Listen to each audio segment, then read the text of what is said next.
Everything you said we already knew, more or less. Well, here's something that you didn't know.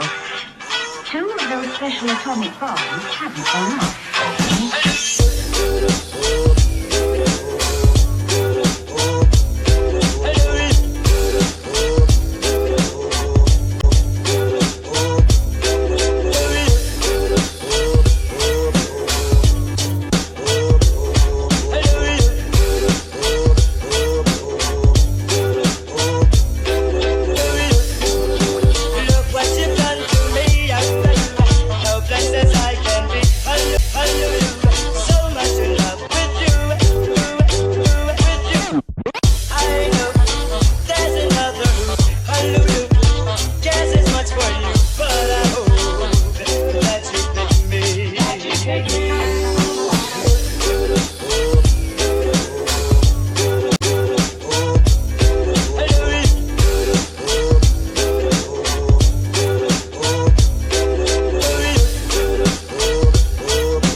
Symphony. Hey.